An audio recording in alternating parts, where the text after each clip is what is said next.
DJ Sintu Kumar, Parwalpur Yadav Chowk.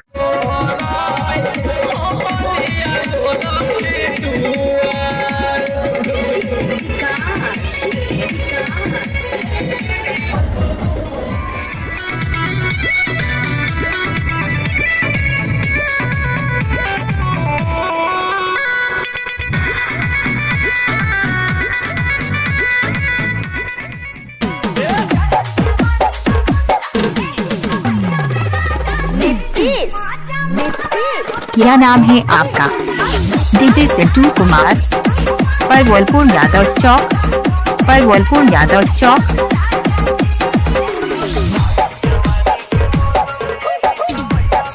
Mobile number 8539034467।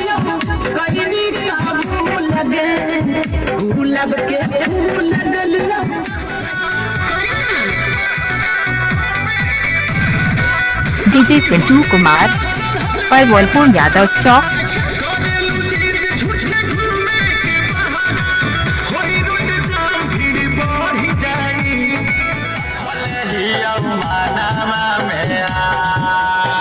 क्या नाम है आपका?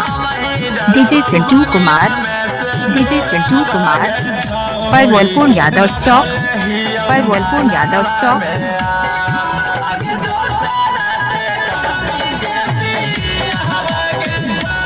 Mobile number 8539034467, 8539034467।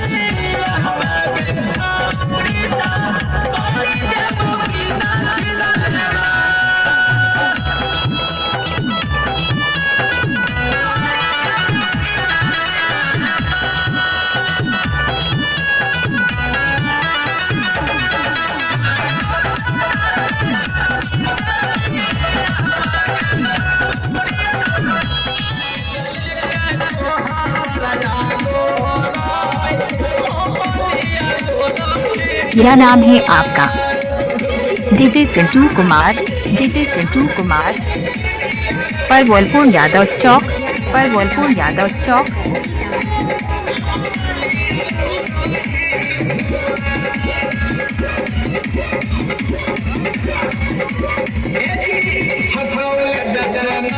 Mobile number 8539034467।